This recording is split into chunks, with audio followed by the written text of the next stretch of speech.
Lucky Lefty Podcast. The Onora boys are in the building, brought to you by Onora Whiskey. OnoraWhiskey.com. It's that premium American whiskey, OnoraWhiskey.com. And if you drink, by all means, make sure that you drink. Responsibly. You got to drink responsibly. Of course, we're going to talk NFL playoffs and what we saw yesterday. And man, it's just good to see Notre Dame offensive linemen wearing teams down in the fourth quarter and running the ball. It was just a beautiful sight to see this weekend left. We're going to talk about Justin Scott. There was only one podcast that kind of told you in the midst of all the chaos of deleted tweets. There was only one podcast that told you, relax. Nothing's changed. That's right. Chill. So basically, the reporting that's happening this weekend is just confirming what Lucky Lefty podcast said over a week ago. That's right. Like, we said it. Relax. But why are you tripping over a deleted tweet? Chill. We'll talk about his visit to Notre Dame coming up this weekend. And then we're starting our Back to Future segment each and every Monday. Back Up to the until future. spring football, we're going to look at a game from the 2022 season, dissect it, and take from it what it means for 2023. It's going to be pretty interesting. Left, I have like a page full of notes from watching this Ohio State game, bro. And in hindsight, if you watched the first 5 minutes, it would have told you everything that was going to happen this season. Like literally, in hindsight, if you go back and watch the first 5 minutes of that Ohio State game, it would tell you everything you need to know about that Notre Dame football team. I mean, if my recollection serves me right, I do remember us being very potential worthy and had a lot of exciting things where we could be okay, but then I see a lot of confusion in terms of what are we as a team in that same 5 minutes. I saw us be able to have some explosive plays with some guys that flashed, but I also saw we have a stall in that same drive where it was like, what are we trying to do here? Are we trying to be offensive coordinator centric? I'm a mastermind. I can do a bunch of different mismatches throughout the game, or are we just a team that's physically more dominant than the team across from us? I think we just got caught on trying to do two things at once, which made us highlight other players that you didn't hear about for the rest of the season. So, I agree. The inconsistency stood out right there. And then defensively, you flash and be like, okay, we our secondary is a strong point. But then we have moments where it's third and long, and you're like, oh, that's what the issue was last year. We're lacking something in the middle of the defense, and we're not getting enough pressure when we need it, and that's causing us to have some struggles to get off the field. But that first 5 minutes, if I serve memory correctly, that's what we went through. Yeah, it was a lot. And that's what I mean. You see everything in the first 5 minutes. And of course, going back in hindsight, like I said, you can see like, mm. But at that moment, you're just caught in the moment of the game. I'll tease it with this. For some reason, I didn't realize that the Notre Dame band traveled to that game. The Notre Dame band was bringing it, bro. The Notre Dame band brought it. They added to the atmosphere. You knew it was almost like, oh snap, that's our third down music on defense. We was in the building for sure, playing our flutes and clarinets. We don't be playing no. He said I wish playing we our would flutes and change clarinets. the instruments that would stand out. We playing them flutes and stuff. We didn't even play them big dog instruments. So man, how would you compare the Notre Dame drum line? Is the Notre Dame drum line strong? Man, we're technical. Lucky Lefty You hit the Podcast, notes right. Apple Podcast, Spotify, CFB Nation in conjunction with Irish Breakdown, all of our great content. Go leave 5 stars. We greatly appreciate it. We respond to all comments. Matter of fact, go to our YouTube page. Subscribe right now. Hit the notification bell so every time we go live or post a video, you'll get it. It's the Lucky Lefty Podcast. You already know. We spin it different. Yo, it was a pretty good weekend of football. Some disappointing games, but the last one was what we expected. It was two really good teams, two really good defenses. It was good to watch the Notre Dame guys, especially McGlinchey and Aaron Banks. Aaron Banks, man, late in that game was demolishing people in the running game. It's What just year is good to Aaron see. Banks? I think Aaron Banks, he's 2 years behind. No, he's ahead of McGlinchey. If I'm not, that's a good question, Left. I wasn't there with Aaron Banks, so he's Yeah, I probably think after. he had. Yeah, he has to be before McGlinchey, right? Or is he after you? Probably after. Let's look it up.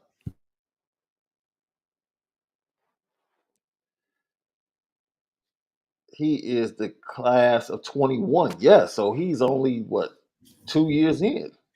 Oh, okay. So Yeah, he's just yeah, getting yeah, going. yeah. So he was the crew that Harry recruited, but Harry didn't get a Before he left. chance to coach because he went to the Bears. I don't know why I thought he was in the league longer than that. I'm bugging. Wow. Because he's so good. Because he's so good. Because he came from Notre Dame. Because of Harry, right? Here he got Yeah, that. and I don't think most people thought he would be as good. I mean, some people had him down as all Pro Bowl nomination with the season he had. They were very pleased with the way he played this year. And, yeah, he was in the 21 class. He was a round two pick though. So scouts liked him. He was a 48th And he pick had the overall. frame, and he's similar frame to what you see Yeah, from Blake Fisher. yeah. Just dominant, coming in. And if you just add some technique to a frame like that, you're on your way. You know what? He's better than he was at Notre Dame. Yeah, he And I got better for sure. I think it's different because he wasn't able to be coached by Harry, even though he came there for And you know Harry. why? He's sitting next to McGlinchey. You know. Yeah, it's interesting. It's interesting. Wow, man. You know what? You talk about Quentin Nelson and McGlinchey, Zach Martin. I thought Zach Martin handled Armstead yesterday for the majority of the snaps. That's what I'm Well, we talking know about. well, Like, we know Zach Martin's a Hall of Famer in the making, Hall of Fame guard, probably absolutely, Dallas's second or first best or greatest lineman of all time.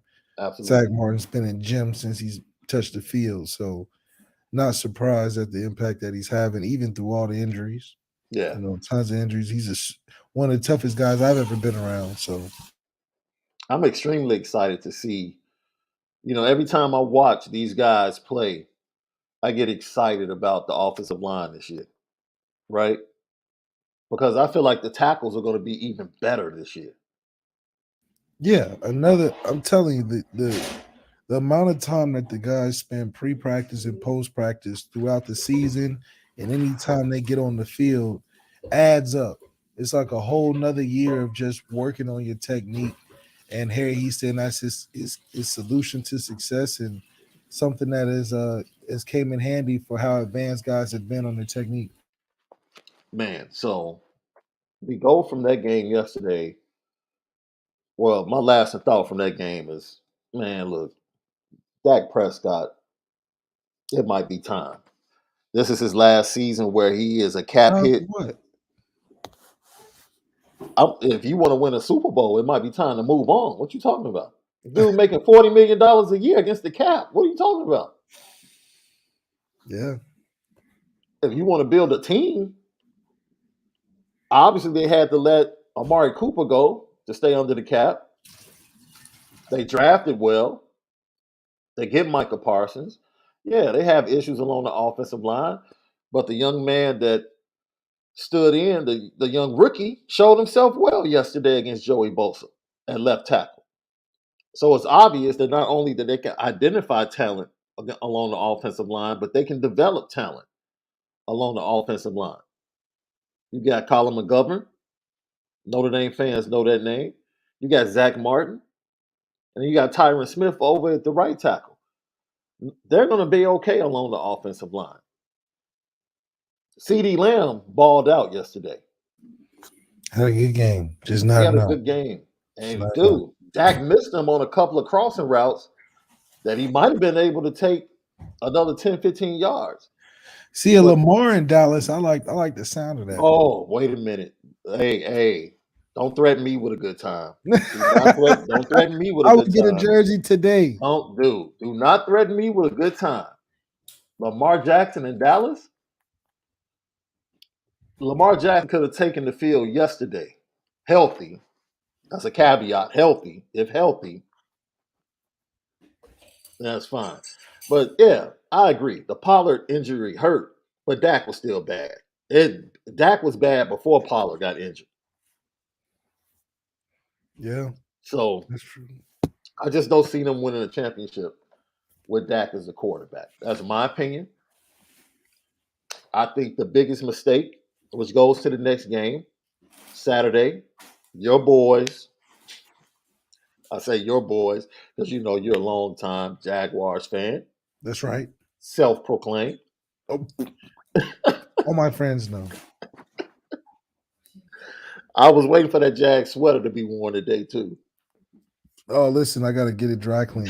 You know, I got to get the But visit treatment.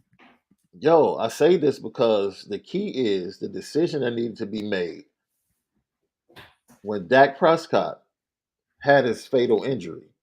That was the season that Trevor was coming out. And it was a question of whether or not the Cowboys were going to tank. And the Cowboys proceeded to win like 6, 7 games that year. I forget. And everybody was like, what are they doing?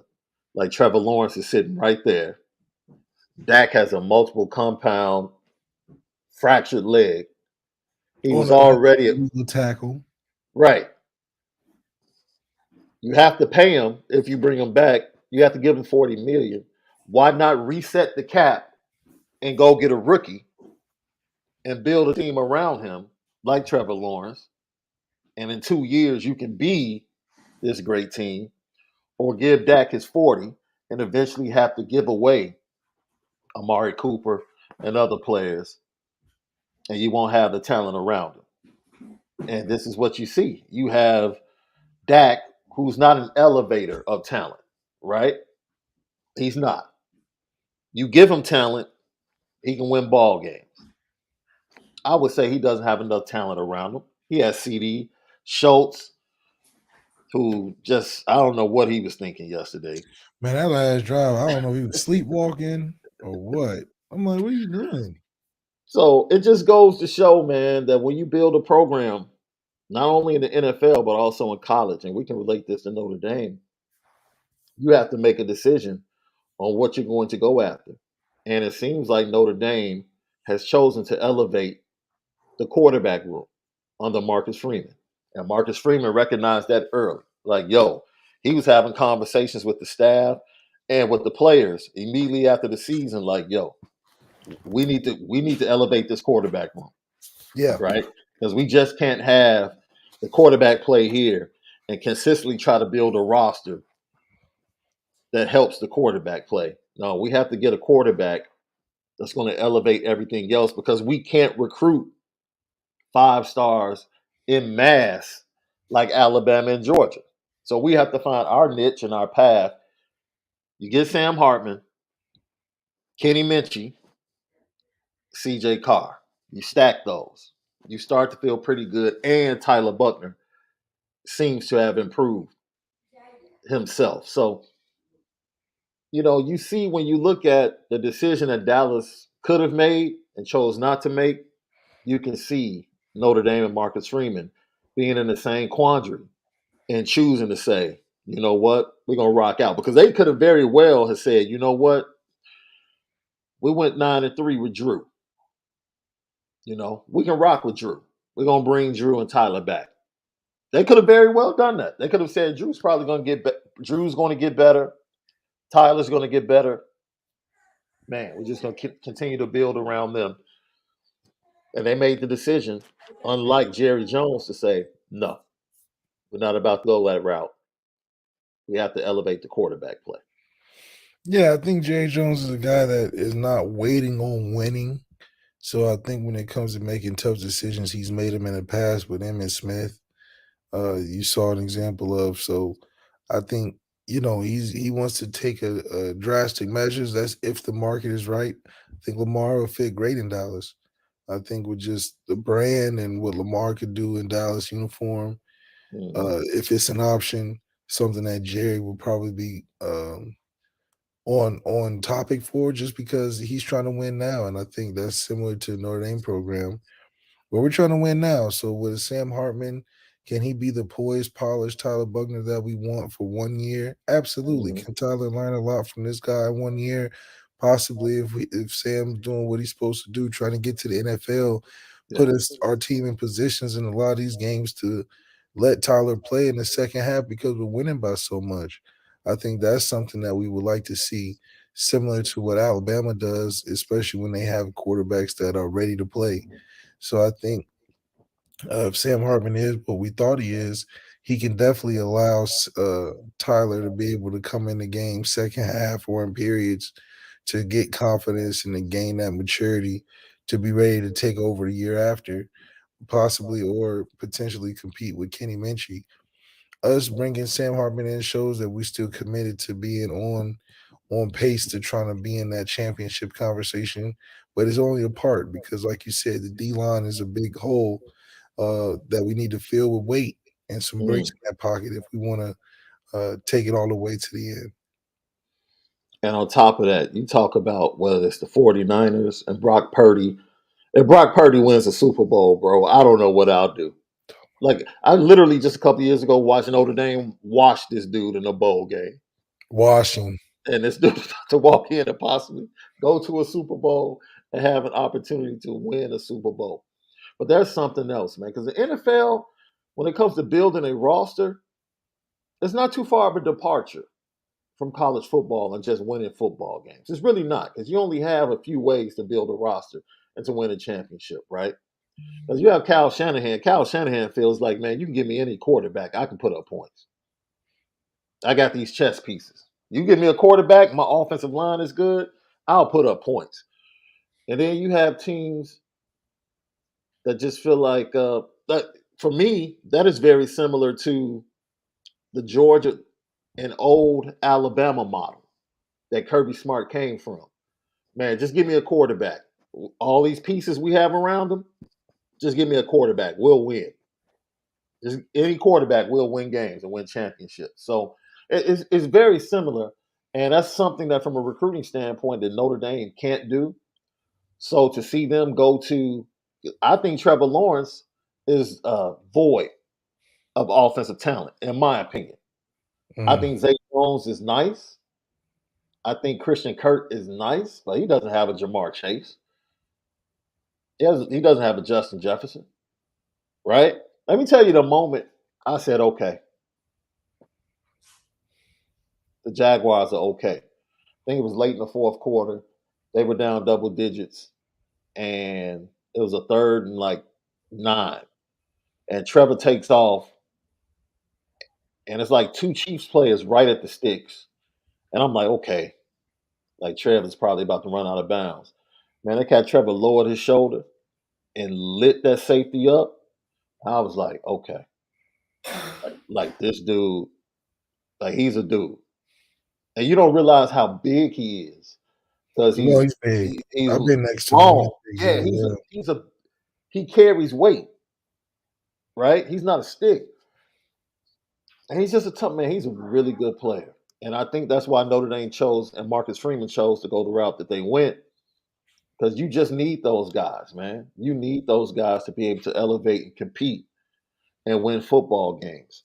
Phil could have been that guy. He's just not built like that. He injury prone. And Phil was injury prone and was Yeah. dealing with some, as you said last week, some cats treat the quarterback position like the Rooney Rule at times. But Oh, for sure. For sure. For sure. It's the triple R, the Rooney recruiter rule. But it's interesting that as we go to, He's a Rooney recruiter. That's a shirt. hey, this is your time left. I'll go. You go right ahead, man. Before I let you roll, Apple Podcast, Spotify, CFB Nation in conjunction with Irish Breakdown. All of our great content. Go find it. Leave us 5 stars. Leave comments. We greatly appreciate it. It's the Lucky Lefty Podcast. We spin it different. Go ahead.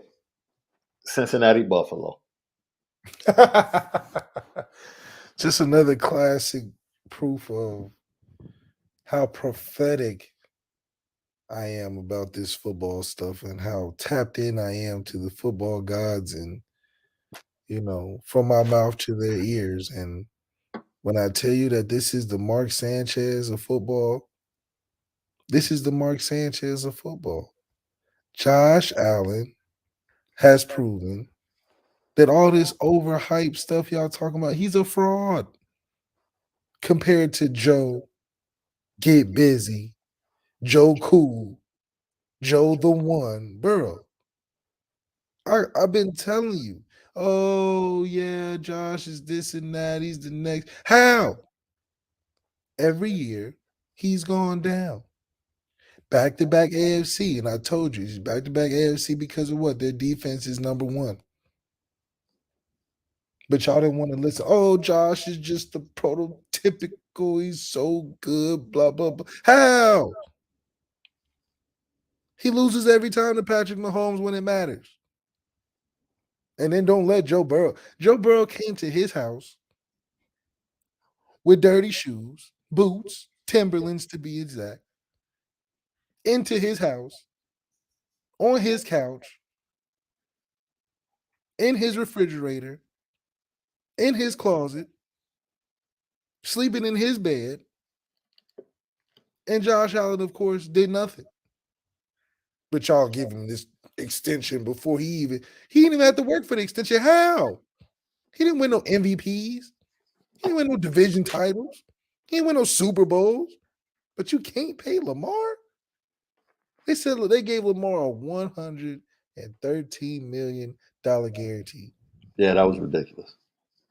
But you give Josh Allen $200 million guaranteed? How? He didn't win nothing. At least Lamar got an MVP. That should hold some weight. Josh Allen can't even do that. And he was the favorite. The team was the favorite by Vegas to win the Super Bowl. Twice. He was favored last year to win an MVP and couldn't do it. So I need everybody to stop talking about this Josh Allen. When y'all hear me speak about a player, I'm telling the truth. Josh Allen may be a great guy. Wonderful, upstanding citizen. But when it comes to this football and when it matters, when the expectations matter, come to Lucky Lefty Podcast, bro. I tell you the truth, tell you where to put your money at, and who the fake and the frauds of the game are. And Josh Allen is a fake and the fraud of the game. Faking the game. I can't believe that y'all didn't believe me when I told you. Why would I gotta lie? It's not no race thing, not no white and black thing. It's ability. And Joe Burrow got the ability. Got the ability. So I don't know what else to say. I told you so. He's the Mark Sanchez of the AFC once again. You got hyped and convoluted when you saw him go to back-to-back AFC. You thought this was a rivalry with Patrick Mahomes, but how? How? Patrick Mahomes wins every time. Josh Well, Allen didn't even he did beat Pat early this year in the regular season though. regular season. Here we go. No, Regular season. I was just pointing Regular that out. What do I always talk about? When it counts, when the expectations are great. Drew Pine can win in the regular season. How we get on Drew Pine now? I'm just saying. But I'm going back to Josh Allen. When Okay. expectations are there, and I told you he was the Sanchez of the AFC. Everybody laughed. Oh, he's not Mark Sanchez. He doesn't but fumble. It feels like it. It feels like it. It feels like it. Am I wrong? Let me ask you a question. Does Tyler Buckner have a little Josh Allen in him? Man, Tyler Buckner's a different case. He's got to be able to stay healthy long enough to really get evaluation. When you got the injury bug, it's like we can't. Come on, man. What can we do with you?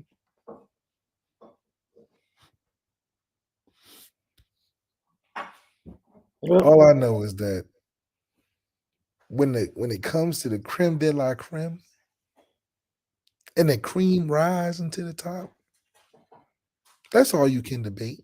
Yeah, you can throw some numbers in there. Oh, he damn near played a perfect game and they just lost in the last 13 seconds, blah, blah, blah. It don't matter. When the cream of the crop rises to the top, that's all that's at the top, the best. It don't matter if it's snowing. Joe Burrow had to play in the snow too, and all he did was get better. When can you ever say that about turnover Josh Allen? He like apple turnovers, cherry turnovers, football turnovers. He lives in it. Now, see, that's a cultural thing because it's turnovers for us. It's called apple, fried apple pies. If you got a black grandmother, you know what we're talking about. Well, maybe he needs to get one. Maybe he needs to get a black grandmother because them turnovers that he's eating right now is costing his team.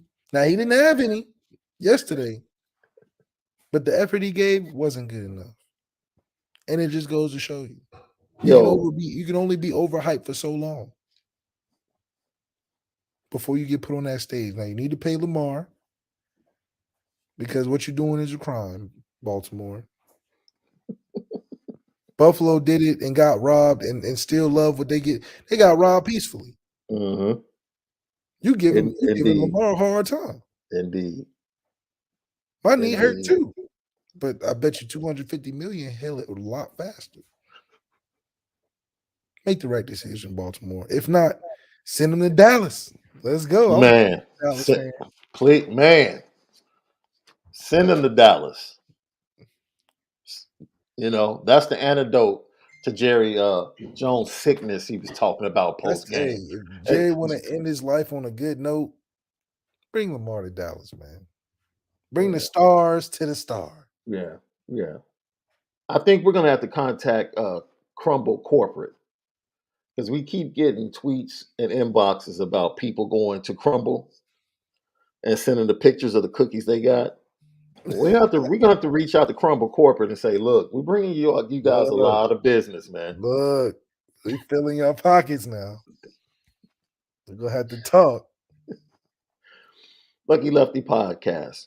So there's no need to talk about the Giants and Daniel Jones. Just Philly came back. It was good to see Jalen Hurts healthy, looking healthier, playing well. Matchup with the 49ers is going to be something I'm sure we'll talk about on Friday. But, I love, man, these are two really good games. I think you're going to get two really good games for all the marbles in both conferences. That's even with the ankle injury. I still think it's going to be a good because they played 3 games that came down to the wire in the fourth quarter. It's going to be good. It's going to be hard it's going to be pick 'em games. Yeah, really. It's going to come down to the fourth quarter, and I don't expect offenses to really go off. I don't. I think it's going to be games that are in the 20s. I don't think anybody really gets to 30, anything like that. And Gavin Wright, I say this. He was talking about Brock Purdy, saying Notre Dame may have watched him in the bowl amount of years ago, but his time in the league has gone. He's gone against the best defense in the league every week as a scout team. There's big growth. Look, the Cowboys made him look like a regular quarterback yesterday. He made one good throw. He made one big throw.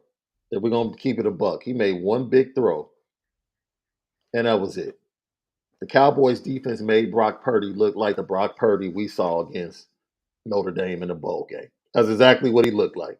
You know how many times he tried to get to the edge and he saw DeMarcus Lawrence and Micah Parsons coming, and he's like, "Oh, this is different. This ain't like last week. Like this rollout doesn't look the same." He's like, "Man, you get against an elite defense, which the Eagles have. Hassan Reddick has been just as good as Micah Parsons this year for the Philadelphia Eagles coming off the edge. So the Eagles are going to, and I would venture to say, no, not venture to say, I know with certainty that the Eagles secondary is better than the Dallas Cowboys secondary in totality. Trayvon Diggs is Yeah. probably the best, but in totality, especially at the safety position, Eagles are nice in they're better. totality. Yeah, and they have Jordan Davis and Ndamukong Suh on the inside, so that running game of San Francisco is going to be challenged. Should be a good game. Should be a good game. I'm interested in seeing. Look, D'Amico Ryans. Let me tell you something, man. That dude needs a head coaching job somewhere because he's definitely one of the best defensive coordinators. Him and Lou A of the Bengals. They're the two best defensive coordinators going in the NFL right now. Two best. So, man, if we saw, I wouldn't be mad if we saw a 49ers Cincinnati Bengals match up in the Super Bowl. Because I feel like, man, I want to see these two defenses go at it. Right. That's right. Now, of course, the Bengals would have the overwhelming advantage at quarterback, but I think it would be interesting. I do. I think it would be interesting. So, special guest Brian Driscoll is going to join us shortly as we switch over to our Back to the Future, our first Back to the Future segment of the off season, where we go through each game in 2022 and we use that game and what we saw to forecast what's to come in 2023 for the Notre Dame Fighting Irish. Left, Justin Scott, it was reported that he was going to visit Notre Dame this weekend. Then yesterday, officially, it was announced that he'll be visiting Notre Dame next weekend. And I still say we hope it happens because Chicago weather can do some things when it comes to visits, right? This is not a plane trip directly into South Bend like most recruits. This is, snow, nasty weather. Let's just pray the next weekend is a nice, clear, cold weekend in the Midwest. 30 degrees, overcast a little bit with the sun trying to peek out, no precipitation. Young man can come down, take his visit 2 days before his announcement day on the 31st, in spite of the deleted tweet. That was one podcast that told you last week, relax, nothing has changed. So that is pretty much the update. And he might not be alone. It might work out for the best. Because if they had forced the issue and come on yesterday, more than likely it would have been him by himself. The way it's looking, it seems like a lot of the 24 kids that are committed are going to be on campus along with them next weekend. So I told you last week, choose to be happy about the Justin Scott situation. That was my advice to Notre Dame fans. Choose to be happy, despite the tweet being deleted, despite Georgia offering. He just picked up another offer from Florida, I believe. Look, offers are going to continue to come if and when he makes a decision on the 31st. Just be happy where things sit. I'm telling you, and I have told you, we sit in a really good position. Just chill. Just chill. Lucky Lefty Podcast.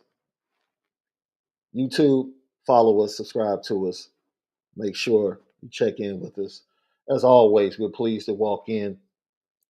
I call him the big boss man. Because it's sometimes, when he grows a goatee, he looks like the big boss man from back in the day in wrestling, you know. So I jokingly call him that. But he's the owner and editor over at Irish Breakdown. He's familiar with this show. You guys know him. He's Brian Driscoll, and we welcome him in to the Lucky Lefty Podcast. B. Driz, how you feeling today, man?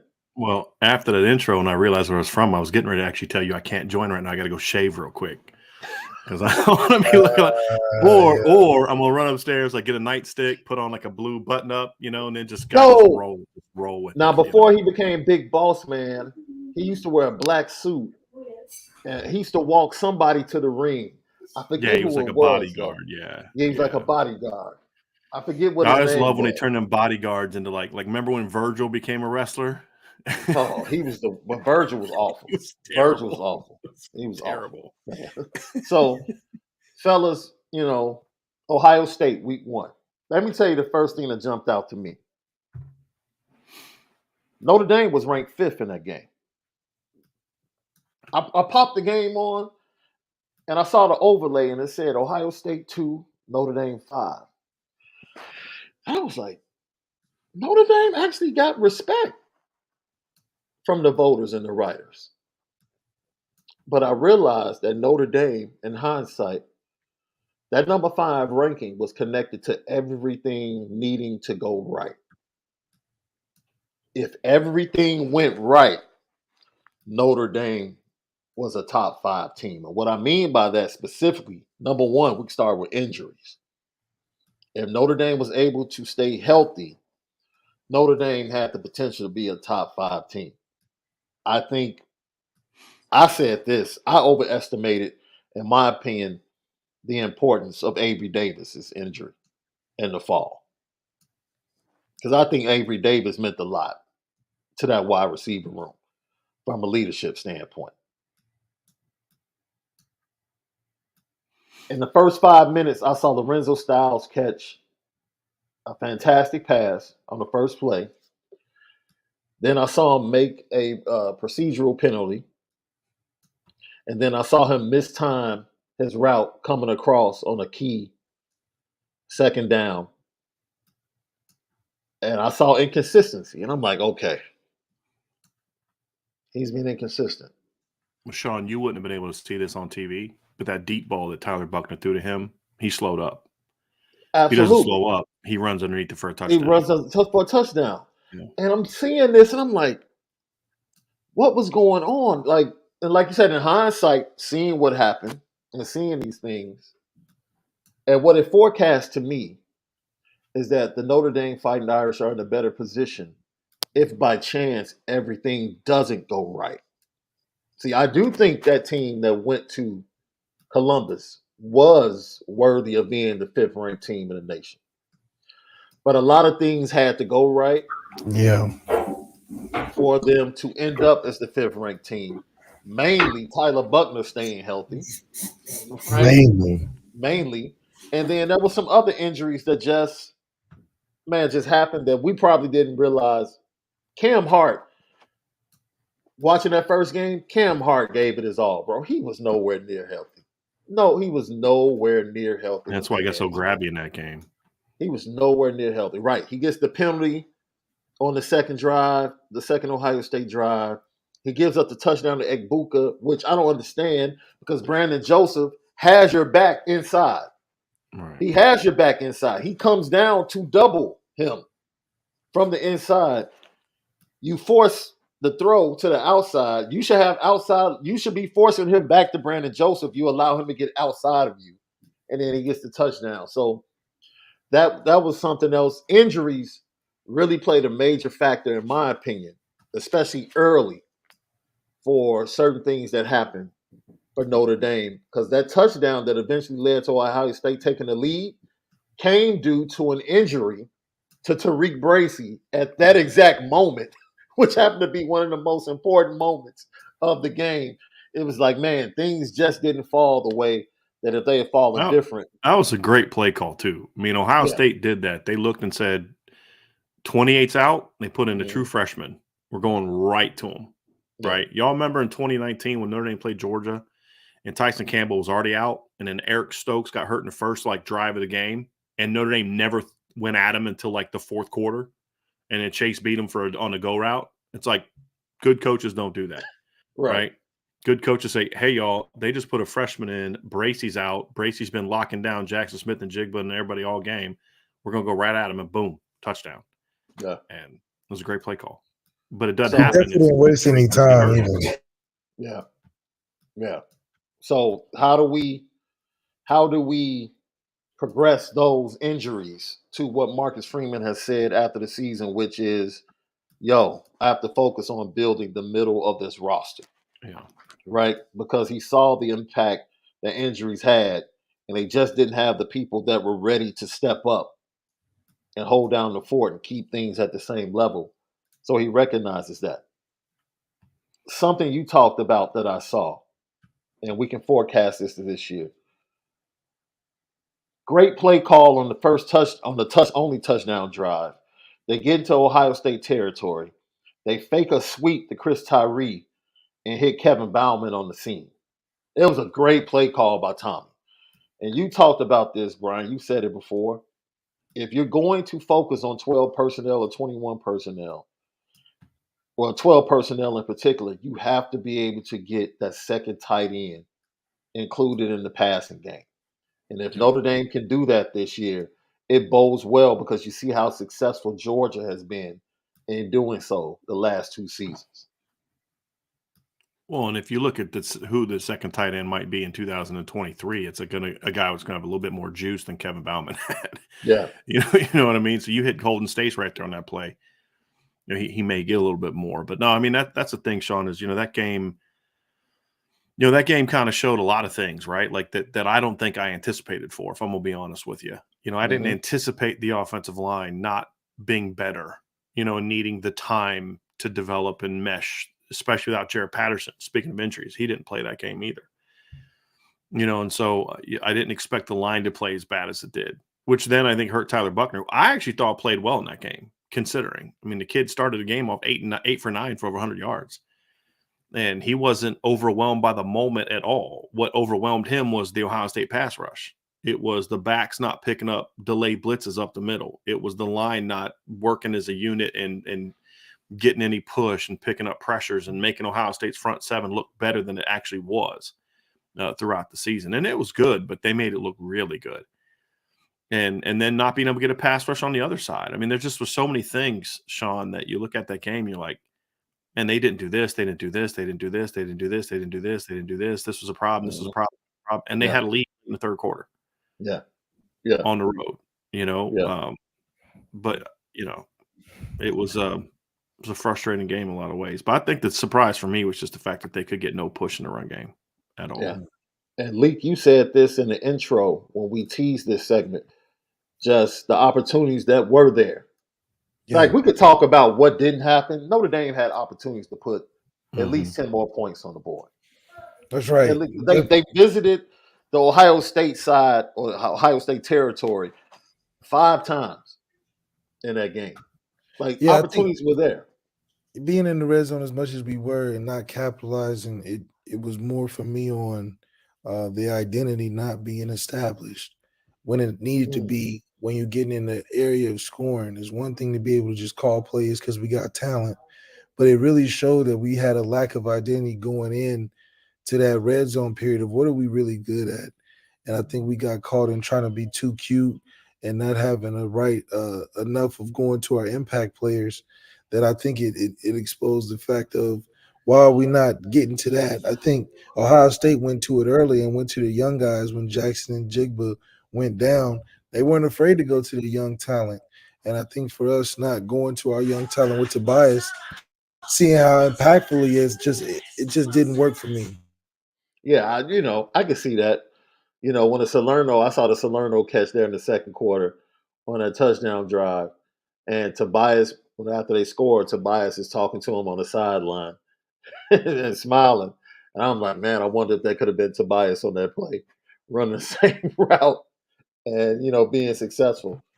But and maybe Tobias has more success the next time when Salerno got the pass interference because he doesn't have the length to just go up and make a play. He needed to push off to get that separation. Absolutely. I think Malik's point, though, is a good one because I think that's been an issue at Notre Dame for a while, is just not investing enough in we've got to get the talented players ready to go. There's always been this, they got to prove something to us. And it's kind of like, but when you're holding them to a higher standard than you hold your veterans, then there's no way they're going to be able to get on the field. And I think that's been true for a long time. And even going back to 2013, like I'll say this until I'm blue in the face. Will Fuller did not all of a sudden become a really good football player as a sophomore. Like Will Fuller should have played more than he had to get 6 catches, most of which came against Air Force in 2013, right? He could have helped that football team, not taken. And it doesn't mean, oh, you don't play Chris Brown, you don't play DeVaris. It's like, you play all of them. And that way in the fourth quarter, DeVaris has 15 less reps on his legs, and he's trying to run a post route in a game-winning situation, and he's a lot fresher than your cornerback who's been having to chase him and Will and Corey and Chris and all those guys. And I don't think that's something Notre Dame has done a really good job on, to be honest with you. And I hope that what we saw late in the year with so many young guys emerging will make this staff realize, like, look, we've got to do more to force the issue to get these kids, even if it's not getting them in the rotation a ton, that they're ready to play, that if there's an injury, we're making a really smooth transition into that next guy. And, because you could say, well, injuries hurt them, but what injury hurt more? Notre Dame not having Avery Davis or Ohio State not having Jackson Smith and Jigba after the first quarter, right? And so they were able to overcome it with good play calling, using other guys and all that, and Notre Dame wasn't able to. And that's the part of the evolution that Coach Reese and them have to have. But you also think too, Shaun, that was the first game that staff had been together too. Yeah. And I think we saw them working a lot better together in November, certainly than we did in September, for sure. Absolutely. Let me tell you something else. Let's start with the head man. And then I want to parlay into one of the biggest disappointments. Because, if you watch this dude play in the first quarter or the first half against Ohio State, there's no way. I'm watching this dude play the first half against Ohio State, and I'm like, we got an All-American safety. Flat out. Dude, go the first half against Ohio State, Brandon Joseph was a dude. And I'm sitting here like, what the heck happened? And see, my thing about moving forward to 23 with him, because that's a disappointment. Because if you watch that first half, he was everything he was billed to be for this team in that first half. Something happened, but is that something you get into when you get transfers that have 1 year and have their eyes on the pros, and things don't go wrong, don't go so right early, then you might not get the same effort that you got early on. And I'm not saying everybody is going to be like that or everything is going to turn out the same way, but something changed from what we saw against Ohio State and what we saw for the majority of the rest of the season. And I guess you can say, well, he was injured. I just think it was a little bit more than that. Yeah, he was nicked up a little bit. Had the big first play against Syracuse, but he didn't play with the same zeal. He didn't play with the same fire. He just wasn't the same. Man, if you go watch that first half he played against Ohio State, you thought for sure we were getting an All-American performance for the rest of the year. I got to ask y'all something about that. Do you see, here's my thing about Notre Dame. Sometimes I wonder if some of those positions, if it's better off for Notre Dame to focus on the Thomas Harpers and the Javonte Jean-Baptiste type of players. Good players, but more guys going to come in, play a role, be part of it, as opposed to a guy that is kind of got his eyes on the top of the draft. Because as you said, is he going to be as invested like Javonte Jean-Baptiste? If he wants to go to the NFL, he can't take a game off in week 3 if things aren't going his way. Right. Thomas Harper can't do that. And I wonder if there might be some of that. Like, if you're going to go get a transfer, go get a guy that's hungry, a guy that wants to prove something. I've talked to people about Sam Hartman, and yes, Sam Hartman wants to improve his draft stock, but a big reason that Sam Hartman wanted to come was playing in a pro style system and improve his draft stock. But he wants to win and compete for a championship, and he knows that could be his legacy. Yeah. And then these other guys have they're not guys that are high draft pick looking guys. I mean, they're just not when you look at Thomas Harper and Javonte Jean-Baptiste and all those guys. And I wonder if that might be the path that Notre Dame needs to focus more on than getting that guy that's kind of coming in. I mean, look, Chris Smith was so much more valuable to this Notre Dame football team from week 1 to week 12 than Brandon Joseph was. Brandon Joseph had a game here, game there, but Chris Smith just plugged every day. I mean, he just battled every game. Yeah. And because he had a lot more to prove, Shaun. I think that's kind of my thing is like, do you think that's the path more often than not that Notre Dame should look at in the portal? I mean, Malik, you tell me, because obviously you've been part of that locker room and that culture. I mean, are those the guys that you think would fit in better and be guys that can be a big part of it more so than going out and getting some dude who thinks he's going to step in and I'm the dude, back here? You tell me. Yeah, I definitely think that a lot of it that plays into it is like you said, not having much to lose. I think you see a guy like Jack Cohn who had, he was at the bottom, you could say. And to be looking up at what Notre Dame could offer him, I felt like he owed the team so much more than probably what he gave at Wisconsin and probably a second chance at life. But we talked about this a little earlier on the Lucky Lefty podcast of Notre Dame being a team that's taking finished products. We're not taking guys that have more than 1 year on their availability or eligibility. We're taking guys that are finished products, accomplished guys. You look at guys like Sam Hartman, an accomplished guy in the ACC, accomplished guy as a captain at Wake Forest, more so of a finished product, could have went to the NFL this year, decided to come back. Take a guy like Thomas Harper, a fifth-year guy, played on winning teams, accomplished guy, graduate. So for me, I thought that our strategy, we was taking 1 year guys that were graduated, guys that were more mature, not having much to lose. And I do think that a lot of it comes down to that insurance policy. Brandon Joseph, having more than 1 year, was sort of like an insurance policy because we didn't really know what the impact of a Ben Morrison, the impact of a Jaden Mickey, the impact of some of these younger guys coming in, especially for a first-year guy like Marcus Freeman, not quite knowing what he's getting on how good his recruitment was. I think we got to see that as the year progressed. And you got to see the type of Brandon Joseph player. You got to see the type of player Brandon Joseph really was coming from Northwestern. I mean, he was from Northwestern, had some flashes like he did at Northwestern. He flashed for us. Obviously, he was elevated in a defense that had more talent than what he had on Northwestern on an overall basis. But you got to see where his talent landed amongst a team that was talented on an overall basis. So a lot of that we have to look at. If we're getting a transfer, is he going to flash amongst talented guys? And you got to see that from some of what we picked up in the transfer portal, getting a Baptiste who played amongst Ohio State guys. So he's around a lot of talent each and every practice, each and every week.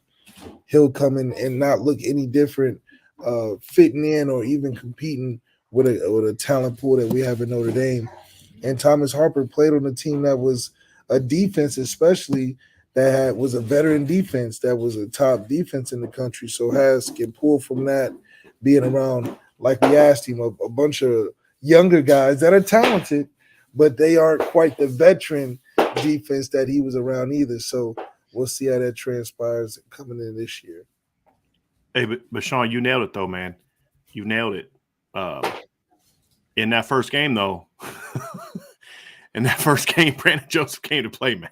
He came to play against the Buckeyes. He was talking trash. He was energized. He had that Ohio State experience, but it's different when you're playing at Notre Dame and playing a schedule where you gotta play every week. That's every week, right? That's every week. Take off where we're playing a FIU or something where it's the middle of nowhere conference team. You got to be able to show out versus even a Purdue, because in that Purdue sandwich, you got a Clemson after that, or you got a tough, opponent that's in the top 25. So I think players that aren't used to it, if your talent isn't there, it'll show. Because coming from Northwestern, that's something to tap into. Coming from Northwestern, the intensity that was needed, it was different. To have it for Ohio State, you get up for Ohio State at Northwestern. Anybody get up for Ohio State, Right. You know? But to Can come you back get up for a Cal and then a for B-Tech? Marshall, right. You got to go fly out across the country, play SC, So can you get up week to week?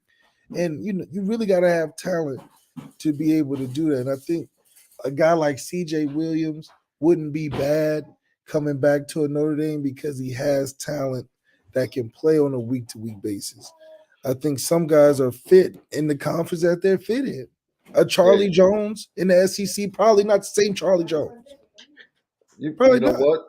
You're right. That's a Jeff Brom special, right? That's a Jeff Brom. That's a Jeff Brom special. You get into where you fit in and you can flourish. Yeah. But Charlie Jones on a Ole Miss, come on.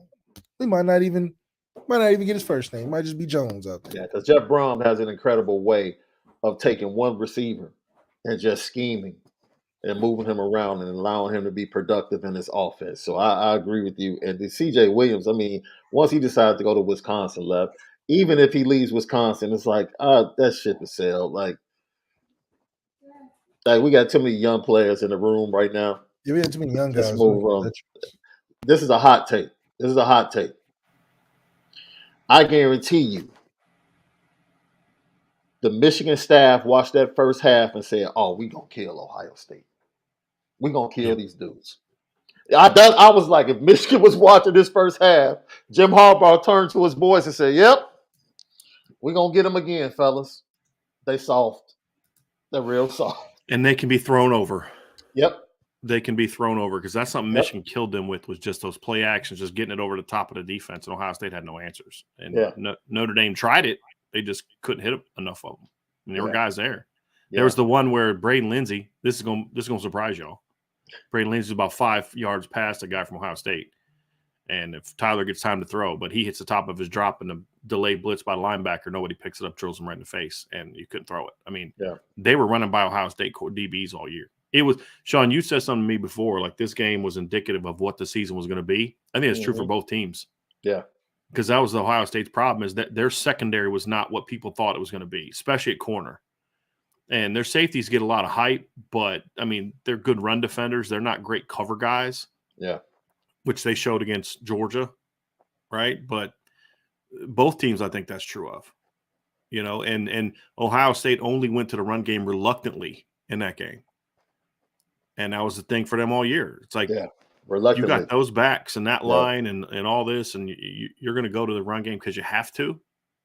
That's something I'm looking forward to seeing if that changes moving forward. Year 2 of Justin Fry, different OC. Is he really going to let these coaches kind of take over, or is he going to be kind of, doing like what Brian Kelly did when he first handed over off the offense? Yeah, Chuck Martin may have been running it, but trust me, there's Brian Kelly's DNA all throughout that offense, Just ask a quarterback whenever they came off the field with someone else's offense, right? Who was the first person to be in their ear saying something to them? It wasn't the OC or the quarterback's coach. It was the head coach. So that's what I'm curious to see. This is something that I'm interested in seeing how Tommy deals with this. I think what we saw in that game is that Logan Diggs and Estime together are incredible. They complement each other so much and give so much diversity to the run game. And when Logan wasn't really, he played, but Logan wasn't healthy. What do you have, Shaun? Like four carries for 4 yards? 4 carries. He was coming off an injury. He really wasn't healthy. So they really didn't have that diversity in the run game, right? And it was strictly Aldrich that got going a little bit in the second quarter. And moving forward, I think now they get even better in 23 as complementary pieces. And then I'm encouraged because I don't know who – I'm not necessarily just going to give Chris Tyree that third guy in the running game. It could be a Jeremiah Love. It could be a Jadarian Price. I'm just really encouraged. What we already have said about the offensive line moving forward, and then that running game and how they complement each other, and what we saw in the Gator Bowl, how they complement each other and really wear teams down, not only physically, but mentally. Because, there are things you have to worry about with Aldrich Estime and multiples. There are things you have to worry about with Logan Diggs and multiples. And if they choose to go to 21 personnel, which is something Brian's been calling for, now you really give the defensive coordinators I mean, something has to it worry not about. worked? Here's my question for Pretty y'all. much every when time. they've used it this year, has it never not worked? No. I love how I just pulled a double negative there. I don't know if that made sense or not, but when has it not worked? Right? I mean, that's why I call for it. It works, man. Yeah, I agree with that.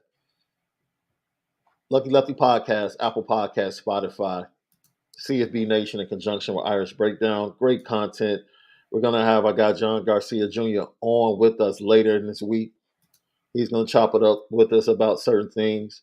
Later this week, Malik is going to have another players only. We can announce that former Notre Dame great Derek Brown is going to join Malik, and he's still building the rest of the cast. So look for that later this week, more than likely Wednesday or Thursday night, players only with Malik. I won't be on there. It will be Malik and former players. That's why it's called players only. Maybe in high school, I used to be a little bit of a player, but no, not when it comes to Notre Dame. It's the Lucky Lefty Podcast. We spin it different. Young players flashed in that game. Benjamin Morrison flashed, and I think he's going to be, man, we already know what he became in 22. He's going to get even better. Xavier Watts flashed in that first half. They tried to throw a flat route to Stover, and he came up. As soon as Stover caught the ball, he was there. Like, he has to wrap up a little bit better, but he delivered a blow and then got back on him to grab his leg and make the tackle. But I'm like, yo, I don't even remember this play. And I see why he began to progress as the year came on. Like, his instincts to be at the right spot. Like, he has to finish when he gets there. But he has really good instincts coming from wide receiver to know where to go and to get there and play fast. That's encouraging at the safety position, especially when you project that to 2023 with what they lost in recruiting, and how that position possibly plays out.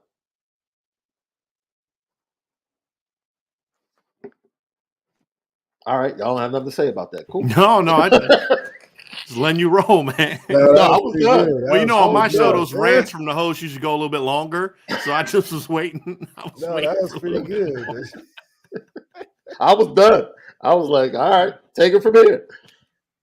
I mean, I could give you an amen. I went to church yesterday, Shaun. So, I mean, I can give you like an amen if that make you feel better. Like, preach. I just thought you guys were going to add on and take it from there. You and say, there's another thing. But no, you saw, going back to what we said earlier, defensively, we saw young players flash early, and we saw how that benefited the depth of this team moving on into the season. That's something we're asking for in 2023 offensively. And that's Shaun, go ahead. I'm sorry, Malik. Go ahead, man. Yeah, I was going to say the middle of the defense is going to grow because of that. I think some of those flash players are really going to come in contact with the experience of being a true veteran, and I think that's going to grow the guys coming in, and it also is going to push some of those veterans. Having Cam come back in the secondary, I think is going to help Ben Morrison because they're going to feed off of each other. I think Cam has a lot to prove coming back this second half, which is going to feed that safety position, is going to feed Ben Morrison, is going to feed that nickel position with Jaden Mickey. I think he's going to have more of a role in that position. But then the linebackers are going to feed into that. The speed of the defense has increased this year. I think that's from the youth, but also Marcus Freeman raising the temperature of that competition in that room. I think it's going to help everybody included. So offensively, it's going to have an effect because Sam Hartman and his veteran ability is going to, and his leadership is going to influence an offensive line that's already ready to go. It's going to have to come from the receiver room. Is going to grow because of Sam Hartman's confidence. And Tyler Buckner has confidence, but you're going to see a on the field type of confidence that's going to help Tyler may even increase his leadership and being more vocally than I think he has been known for in the past. I think too, Shaun and Malik, you talked about the secondary. You guys are talking about the secondary too, is when you think about what the secondary looked like in that game and what it's going to look like next year. Benjamin Morris is going to be a year old. He balled out that game, but he's going to be a year older. Jaden Mickey struggled in that game. Jaden's going to get better, right? Has to. Yeah, and then you look at it. You look at in the secondary, the three safeties that got the most snaps in that game. Shaun, you talked about how good Xavier Watts was, but the reality is Xavier didn't play that much in that game. He just flashed when he did. He only played 6 snaps in that game. Yeah. But when he was on there, you're like, oh, this kid moves different. The 3 guys that got the most snaps were Brandon Joseph, Houston Griffith, and DJ Brown. You fast forward to 2023, part of the reason I'm excited about the secondary is you anticipate it looking a lot like it did in the bowl game, where it's going to be Xavier Watson, Ramon Henderson being the 1 and 2, and then DJ Brown being the number 3. And then if they do what I hope that they do, and what I wrote an article about today at Irish Breakdown, which is if Chance Tucker steps up, if Jaden has a good offseason, if Christian Gray is what we think, and definitely what Shaun thinks he's going to be in the spring and fall, then you move Clarence Lewis to the safety position, and all of a sudden Clarence goes from an okay rotation player corner to a guy that I think is a starting caliber safety in college football, because I think he's just better as a zone guy, as a safety than he is as a press man. Because like Clarence Lewis would be a much better player at Notre Dame if he was playing under Bob Diaco and playing like cover 2 and cover 4 and stuff like that, where he can kind of keep things in front of him. He'd be a very good. He reminds me a lot of like kind of Robert Blanton-ish. A little bit, just how he plays, not as long as Robert was or strong, but like similar, right? But as a cover 1 man guy, he's just not that guy, right? But as a safety, I think he could thrive. And all of a sudden, if you're able to get a move like that, all of a sudden your athleticism at safety has just taken a big jump. And I thought Houston was really steady this year, but he just doesn't run like you need him to. And DJ, can't run like you need him to. Well, he was basically a starter in that game last year. Now he's number 3, and maybe battling to hold on to that job. So, because to your point, Shaun, the secondary looks so much more athletic in the bowl game, even without Cam, than it did in September last year because of Xavier. Number 1, biggest thing is because of Xavier. I mean that right there. But then number 2, because Ramon the light started to go on a little bit for Ramon, and I thought that was meaningful too. Yeah. Second half run defense. Just, man, Ohio State game, Marshall game, BYU game. It's like teams, Notre Dame playing well in the first half, and I don't know if teams were forced to go to the run or just chose to go to the run, and Notre Dame not getting the job done, stopping the run in the second half of games.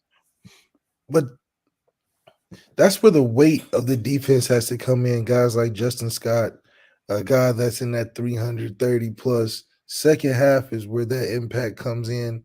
And I think when we got tired in the second half, a lot of times we're just too light in the pants, and the run game gets stronger as the game goes on. I think a lot of teams notice that trend is that Notre Dame's going to hit you. If you can stay in the rain, that second half, they're going to wear down because they don't have enough weight up front. And they got guys flying around and missed tackles. Missed tackles accumulate in the second half a lot. So it was just a combination of bad things and concocting and trying to seal games. And when you need it most, teams run the ball, and they couldn't defend that second half. Well, Malik, to your point on that too, right, is look at the bowl game again. Look at the end of the season. You had Gabriel Rubio didn't play a lot against Ohio State, right? He's about 300 pounds. He didn't play. I don't think he played at all that game, to be honest with you. I'm looking at the stat breakdown now, and he didn't play a snap in that game, and you had Chris Smith, who had some size, but everybody else was 285 or lighter. Well, now you move Riley inside. He's got 10 pounds on Jason Adamiola. You've got Howard Cross is hopefully going to play fewer snaps. And I don't say that as an insult. I just think Howard has got a threshold that once he gets past that, he's just not as effective. But when he's under 35 snaps in a game, that kid's hard to block. He was whipping the left guard in the first quarter. He was their best D lineman in that game. Yeah. But as you got into the fourth quarter, though, they started kind of leaning on him because he was leaning kind of on that threshold, right? He just don't got enough. Yeah. And so now you talk about, you're going to be a little bit different this year size-wise. You're going to have Gabriel in the mix. Hopefully Aiden Anna can push himself in there for some playing time. But Gabriel's in that mix now where he wasn't last year. So hopefully that size can be a little bit bigger. But the other thing too, Shaun, that was a big problem in that game was I didn't think the D-line was bad in the second half. I thought they got leaned on like Malik. They weren't able to penetrate. But that's when you Just saw like the the issues of USC linebacker. game second half. We just a bunch of standstill at the line. Like, but also too is what hurt them is it was our first glimpse of what was going to be what happening at linebacker all year, where they just could not see ball, fly to the ball, be disruptive, get to the football. They were catching blocks on that first and second level in the fourth quarter, and that became an issue all year as well. Which, I mean, that was never an issue for JD Bertrand had issues with length and missing tackles in 2021. But sitting back and letting himself get blocked was not an issue for JD Bertrand in 2021. And you saw it in that game. You saw the issues of Maris and those kind of things. And so when I Maris taking on more action before the tackle is not what he needs to be doing. No. But we saw it in game one, and it never really got better. A couple games late in November, but it just never really got better. You know what's interesting? They heard all off season that teams want to get their linebackers in space and take advantage of them. And Ohio State did that for 2.5 quarters. And Notre Dame was prepared for it. Like, their linebackers played flawlessly in space, made tackles, kept things in front of them. Like, they worked in concert with the secondary. Everything was great.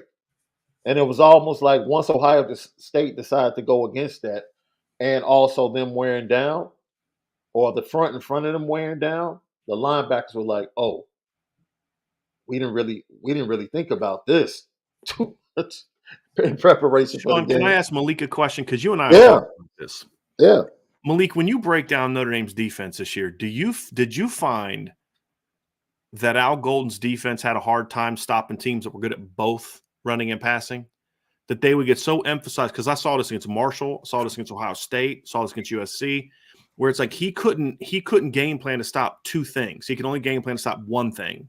Yeah, I think that's the nature of his style of coaching was to be strong at stopping their best thing. I think that's kind of the NFL trend, because usually the talent can go talent versus talent. You can take care of the rest. Because that's why I think it was just shocking to see the second running back have so much of an impact on our defense, because we were game plan for the first one. We said, okay, the first one, we know he likes this hole, that hole, he's going to do this and that, we're good. The second one, we kind of was like, okay, if he's not starting, he's not better than our starters, so we should be able to tackle him. And then he would be able to get off and do the things that they do. So I think Al Golden does a great job of the first half of the game plan, which is take away their best thing. But the second half, I don't think we had enough talent on talent to take away what we were probably equal to or equivalent. So what you're saying is, like, you can scheme to take away the pass game, which they did a pretty good job of, but you then have to have dudes that can take away, like, can keep you honest in the other part, and they didn't have that. For instance, we could do a good job against a Caleb Downs, take Caleb Downs away. Right. But then you were not accounting for Drake May scrambling, Drake May getting the one-offs to guys making plays, or the running back that we're so Caleb Downs conscious, the running back gets 10 and 12 yards on scampers here and there. So I think the overall ability for us to be able to take the offense's best thing away, which I think we did a great job of USC early on. We made it hard for Caleb, but then we also gave Caleb a lot of time to be back there with no push to dance and make plays down the field later. So Malik, Notre Dame did go 0-2 against Ohio State and USC because they got ripped up in the throwing game. No, they got beat because they couldn't stop either team from running the football. Ohio State's running backs, USC the quarterback and the running backs. Exactly. And a lot of that comes from, okay, we can live with Dak Prescott, quote unquote, throwing for 400 yards. Okay, you beat us. We can't live with the other team killing us in something we're not expecting them to kill us in. You know, that's the one thing that we're not quite there yet. But I do think with what we've recruited for 23-24 coming in, the growth of a Xavier Watts in a position where he's a playmaker, you know, you can't really define him as a ball hawk or a run stopper. He's more of a playmaker. I think we'll really grow as a defense to where once we take away your number one, like Georgia does, you really don't stand a chance because everything else is just we're better than you. Right. They can take away the pass game schematically, knowing that their front's going to beat you up, and you're still going to run the ball on them. Yeah. I'll say this, though, too, guys. Georgia can be like, okay, eventually our front seven is going to wear on you to where. Hey, Jalen Carter, you handle the run game. Take advantage of the first half or it's over. Right.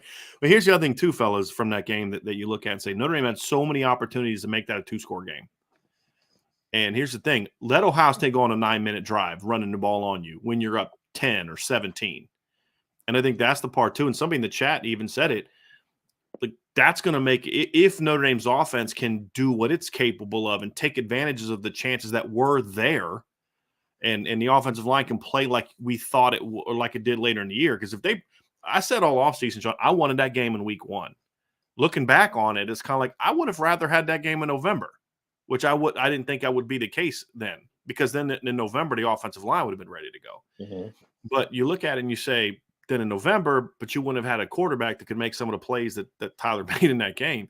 So it's just one of those things where moving forward that's why your offense has to – what was my number one key to the game this year and every week, Shaun? And we never really saw it. Start fast. And because we never saw it, right? But, like, that's the thing about this defense. We never saw this defense get a chance to really pin its ears back and go after somebody, except one team, BC. They jumped on BC early. The defense could pin its ears back, and they made BC look like a joke team.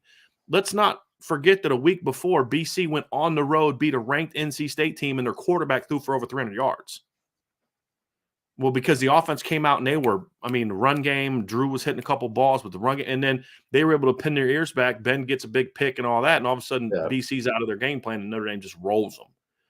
So that's the other thing is what happens if they're up 20-7? Like you guys were talking about, how many times – let's just say they got a touchdown and a field goal in the second and third quarter on some of those drives. All of a sudden it's 20-7, 17-7. Can Ohio State really do that? Can they feel good enough to say, hey, let's just run this football and go at it?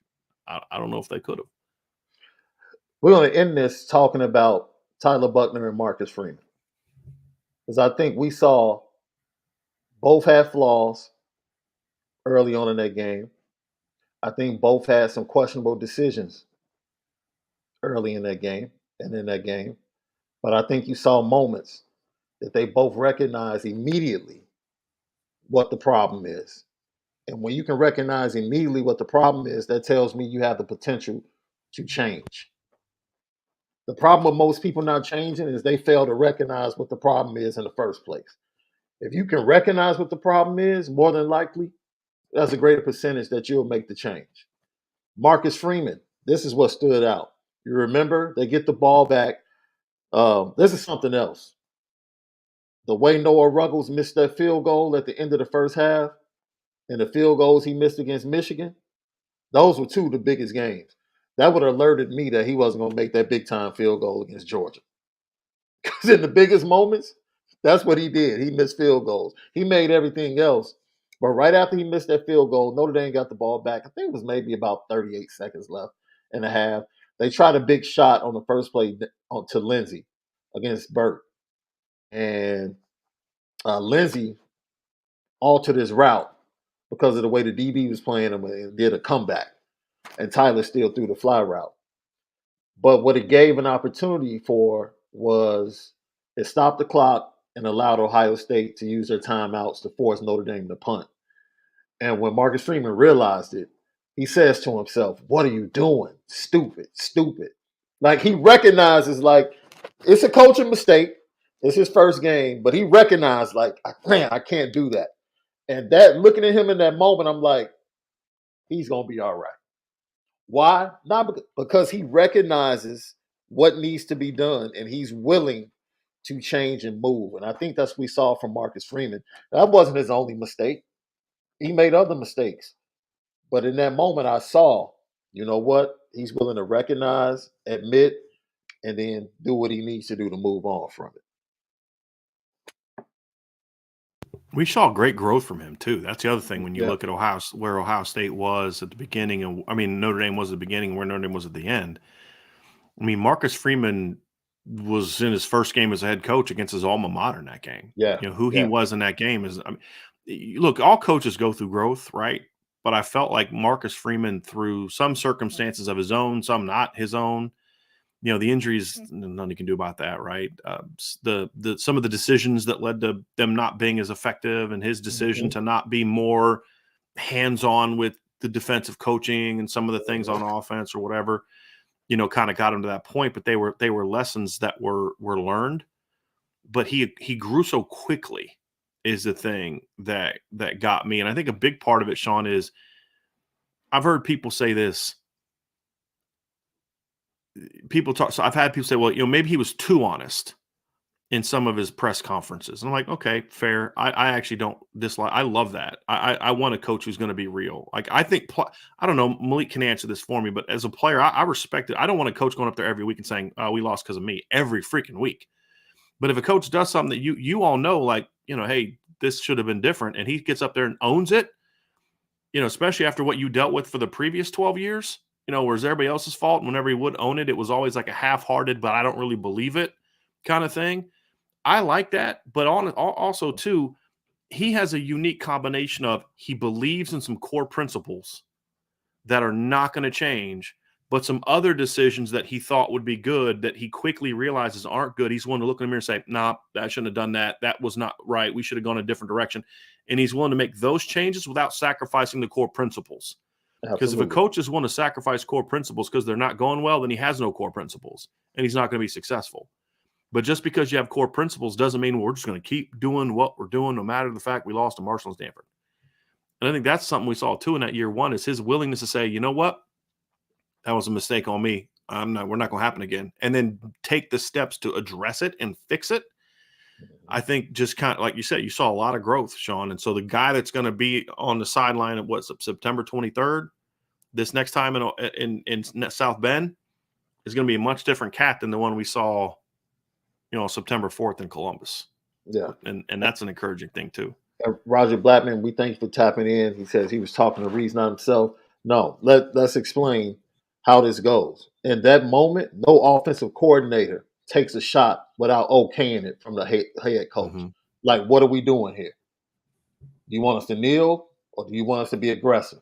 That had to be clear by Marcus Freeman. So when he says, what are we doing? He's not talking to Tommy. He's talking to himself. Like, yo, that's dumb. That's on me. I okayed it. But I think a lot of it, too, he has to take some of that on his shoulders because he's still learning to trust the quarterbacks that he's getting. There's still a trust process he's got to have with Sam where he's like, you're my new hot girlfriend, but I don't really know if I close my eyes, you'll take my money if I'm not looking. And then with Tyler, it's like, you know, you've been in and out. You've been at How to Be a Wife school for so long, then you come back and it's like a wife swap. It's like, you know, I appreciate it. I know you can be a good wife, but you know, you wasn't mine the whole time. So I think there's the level of trust that Marcus has to take on his own, where he's like, look, I can't put it on them because I don't really know them. It's on me, and I'll get it together eventually.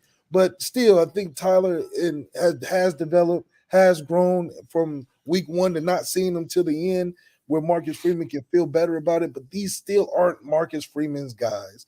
I think when Marcus Freeman can get his hands on a Kenny Minchie, where he feel like we went through the dating process long enough to where I can commit early and feel good about it. I think that's something that he's got to really harp on with going into this season and seeing the development of Kenny while still trusting what Tommy trusts with Sam Hartman bringing in the fifth year. So left in that situation, game one again, or Ohio State again, 39 seconds left. You're at the 20 or 30-yard line. Is he being aggressive because he knows he has an experienced quarterback, or does it go back to you saying he doesn't have a relationship, so he tells with Tommy, no, we're going to go to halftime and just come back out? I think in that situation, he would go for it. I think with what Tyler was going through, I think it was new for everybody. So not even Tommy could really trust it. I think Tommy is a lot like how he would be with CJ. He's going to go in there trusting, guns blazing, hella high water. You might even see 60 throws this year in a Sam Hartman game just because Tommy believes in what he's been, I think, recruiting on his own in a sense, but also showing Marcus Freeman, hey, I can bring some guys into that if I get the guys I like. You know, maybe not the guys at the country deems number one, but maybe if I can get a guy somewhere in the nooks and crannies of these places that I'm finding these guys, that we can have something special out of it for sure. Are we just going to slide right past the real question here? Is what kind of girls was Malik dating? that he had to be worried about like closing his eyes because they might like where was that neighborhood in I mean, sometimes you have to worry about That's the thing. We've been Tinder dating with quarterbacks. Why are you leaving? Why are you leaving your wallet on the counter anyway? I can't. Wait. You said now last week, dude. The Rooney Rule comment was top notch. But you said we've been Tinder dating with quarterbacks, bro. We've been Tinder dating with some QBs. We saw Jack Cohn. He had the pre-med on there. A lot of potential. What was wondering why he wasn't getting the attention. Why are you on Tinder, Jack Cohn? You 5 years pre-med. You should be ready to, tie the knot. So, we ended up taking him on a date and made his life better, obviously. It's like, man, we need to go in there and have a wholesome girlfriend, I think, situation going in with our quarterback situation. It's going to take time. Marcus Freeman has built the house up nice enough to be able to invite somebody real nice to come in. Oh, man. And I think it's about that time. But in the meantime, we're on this fast matching type of thing, and we might catch fire, but if we want to build a nice solid foundation, a nice solid home, got to start from the ground up and build them when they're young, man. And I think he got one with Kenny Minchie. Boy, you are the best. You are the absolute best, boy. Shaun, I want to say this too about the point that Malik is making here. Is like, look, when you have a great offensive line and an okay quarterback, you're gonna have more ups and downs. When you have a great running game and you're just okay at quarterback, you're going to have more ups and downs unless you are just literally like Georgia where you have the best players. And so the thing we've seen for Notre Dame over the years is when the offense has been the most consistent are times when it had better play quarterback. Whether it was, Malik than Deshaun in 2015, where, you had a great line, but you had quarterbacks go out there and make plays every week. And I think that's the thing for Notre Dame is there's been too many of these games where the gap at quarterback, either from a talent or experience standpoint, is just too great for the rest of the roster to overcome. It was the case against USC. It was the case against Ohio State to a degree, although I didn't think CJ played great. But I thought CJ made some clutch throws that game, especially in the second half. Some of those rollouts where he's hitting guys on the sideline where it's like Clarence Lewis is in perfect position. It's just like, there's nothing you can do about it. That ball just put right on the money. I gained more respect from him in that game than I did any other game in the regular season, when he put up way better numbers the rest of the year, because he showed me he can win gritty. And that's something I think CJ needed to show. But to me, I think that's the thing we're projecting to the future that you start feeling a little bit better about where this thing is headed, is because whether it's Sam Hartman, whether it's Tyler Buchner, whether it's Kenny Minchie, whether it's CJ Carr, the reality is it's not Tyler Buchner or bust, or Jack Cohn or bust, or, Ian Book or bust the way it was in, 2020. And that's the thing where you kind of get into those problems where you're putting so much on a quarterback that you don't really know what you have there.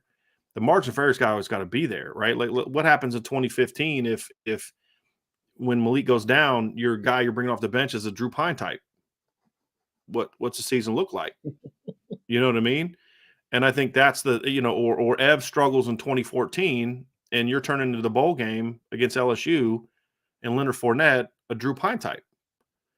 Right. I think that's the thing that we're seeing that we're seeing Tommy and Coach Freeman do is they're rebuilding the quarterback depth chart to the position where it needs to be. And I've been wanting to get Malik's opinion on this. So Shaun, I'm really glad you had me on. Is I feel like what this staff is doing a better job of than the previous staff did is recruiting quarterbacks that actually fit the system that they're already running, as opposed to recruiting quarterbacks they have to fit the system around them or try to fit the quarterbacks into the system. I feel like we're starting to get a little bit of consistency of guys that fit what he's looking to do. And I look primarily at Sam Hartman, what he does, and then, of course, Kenny Minchie and CJ Carr. There's a lot of similarities between how those three kids play the game. Now, there's some differences here and there. CJ's probably a more athletic kid, more of a runner than those other two kids, but they're all pocket passers that can throw off platform, that are smart, that are high football IQ kids that fit into the offense where you don't got to change it. Well, when Malik's in the game, we're doing this. And when Deshaun's in the game, we're doing this. And when Ev's in the game, we're doing this. And when Brandon's in the game, we're doing this. It's whoever's in the game, this is what we're doing. And I think that's a smart way to build that roster. But you still have at least one guy that's a little bit different in a Tyler Buckner, so you still have that element as well. So I think that they're building it. Now it's time to go out there and say, okay, that all sounds great, but it's time to get production. It's time to go out there and get the production you need. And that wasn't there in the bowl game or in the Ohio State game last year. And if it's not there in this year's game, I don't care who it is, they're going to have the same issue because this is going to be a good Ohio State football team. They're going to look a lot different than they did in 2022. They're not going to have C.J. Stroud, but I think they're going to run the ball better. I think they're going to be better on defense. I think the kid, depending on who starts a quarterback, they could be like if Kyle McCord starts a quarterback next year, their pass game is going to have to look different. You can't be a nickel and dime team with him. He's a big armed, throw the ball down the field kid. You're just going to have to be different. Will they adjust under the new, with new guys calling it? I don't know, but they're going to need to, and they should because they got the receivers for it. That's what's so frustrating about watching Ohio State. And you finally turn it loose in the Georgia game, but if you'd have turned it loose in the Michigan game, maybe you're playing TCU in the first game, not Georgia. To where it's just this underneath short stuff, intermediate, trying to be an NFL coach and let the thing loose. So they're going to look a lot different next year. There's no doubt about that.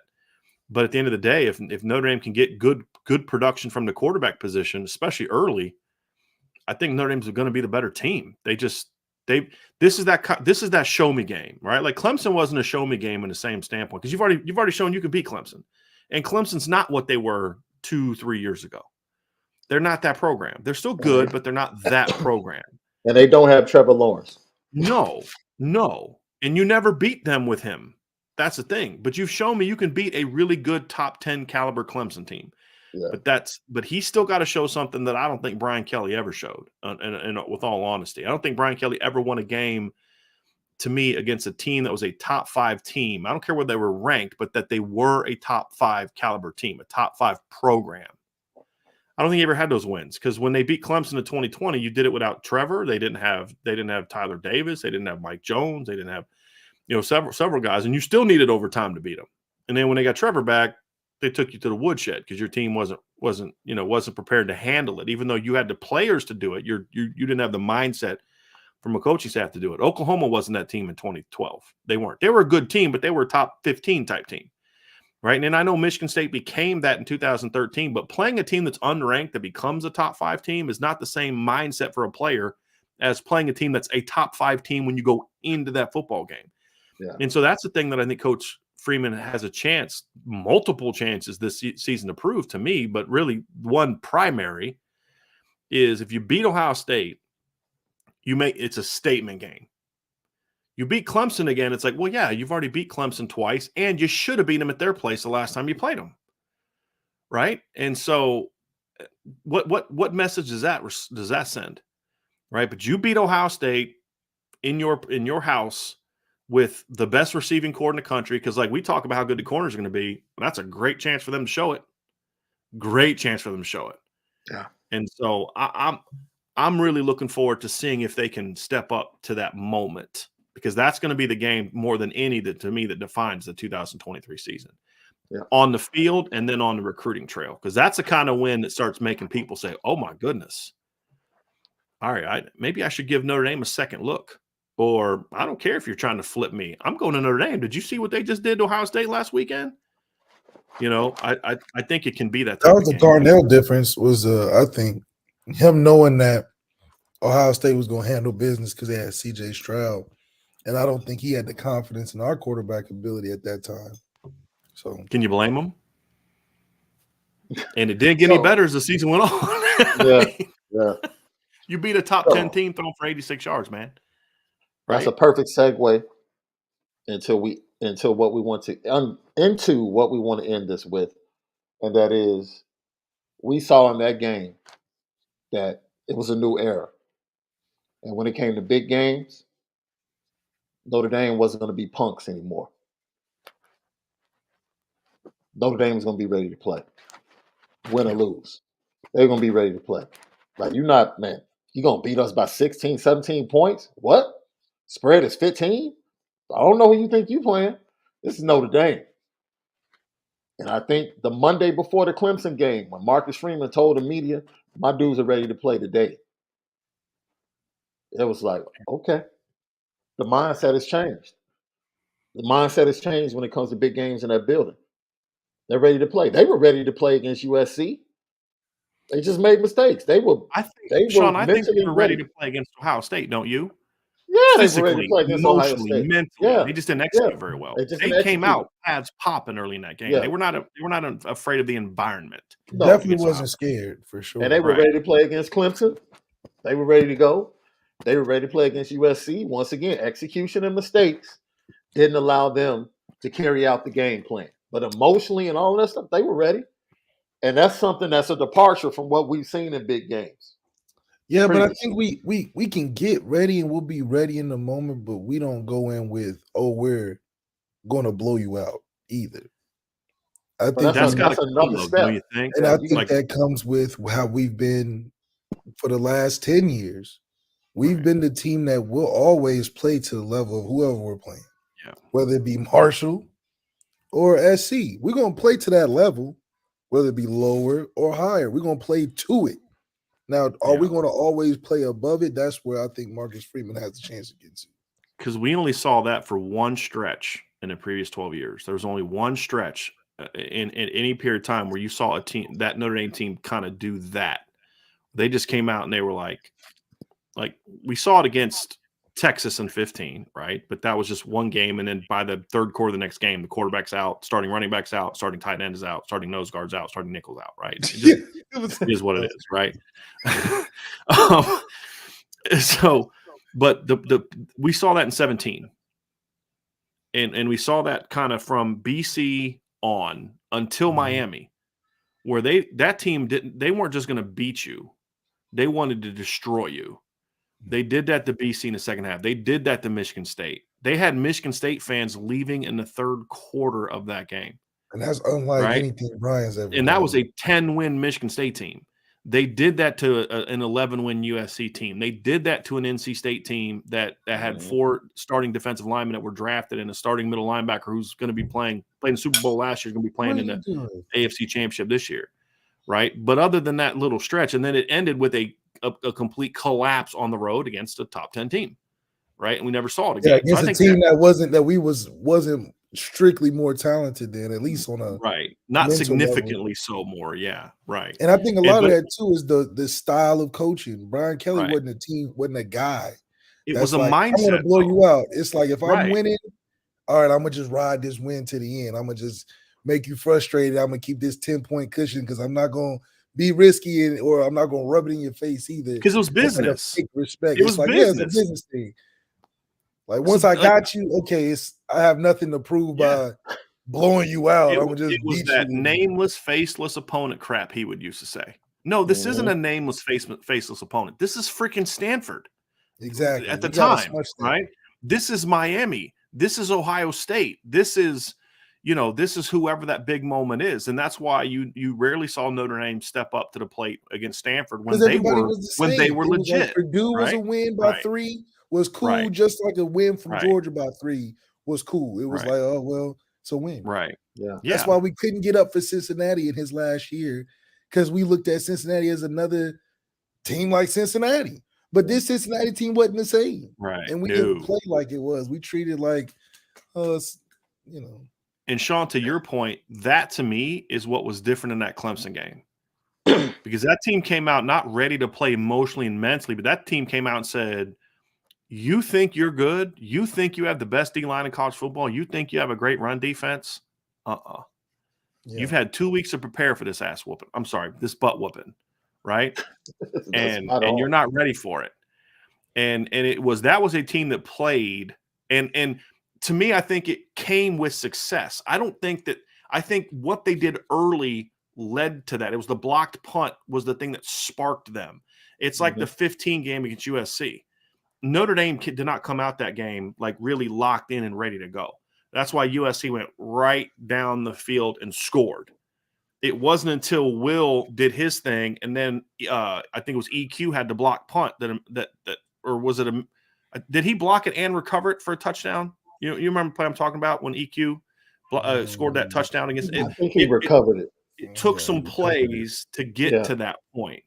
And I think that was the same thing with this game. Was it took some plays for Notre Dame to kind of spark that win over Clemson. And to your point, Malik, I think they need that kind of win over an Ohio State to then truly have that confidence that, hey, we're Notre Dame. We can do anything. And I've said this, when they beat Stanford in 2012, I said there will not be another team that can beat Notre Dame the rest of the way in the regular season, because that was the giant they hadn't been able to slay.